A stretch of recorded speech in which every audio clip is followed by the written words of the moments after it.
એક ગામમાં એક ટોપી વેચનાર રહેતો હતો. તે દરરોજ ગામડે ગામડે ફરીને ટોપીઓ વેચતો.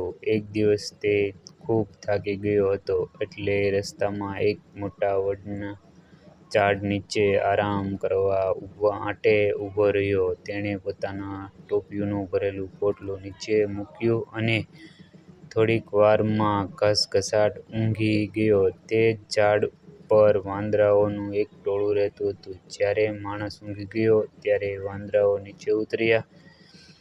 તેમણે જોયું કે પોટલામાં ઘણી બધી રંગબેરંગી ટોપીઓ છે. બધા વાંદરાઓએ એક એક ટોપી ઉઠાવી લીધી અને ફરીથી ઝાડ ઉપર ચડી ગયા.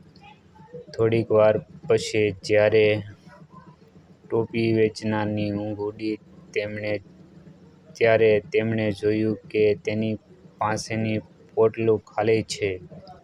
તે ગભરાઈ ગયો અને આમ તેમ જોવા લાગ્યો. અચાનક તેની નજર ઉપર ગઈ તો તેણે જોયું કે ઝાડ ઉપર બધા વાંદરાઓએ તેની ટોપીઓ પહેરી રાખી હતી. ટોપી વેચનાર ખૂબ ચતુર હતો. તેણે વિચાર્યું કે વાંદરાઓ પાસેથી ટોપીઓ કેવી રીતે પાછી મેળવવી. તેણે એક યુક્તિ સૂઝી. તેણે પોતાના માથે પહેરેલી ટોપી ઉતારી અને ગુસ્સામાં જમીન ઉપર ફેંકી દીધી. વાંદરાઓ તો નકલ કરવામાં ઉસ્તાદ હોય છે.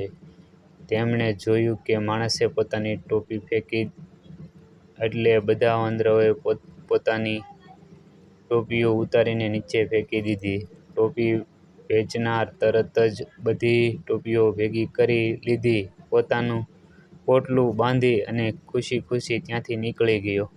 આ વાર્તા તમને કેવી લાગી તે કોમેન્ટ કરતા જજો. લાઈક સબસ્ક્રાઈબ કરજો.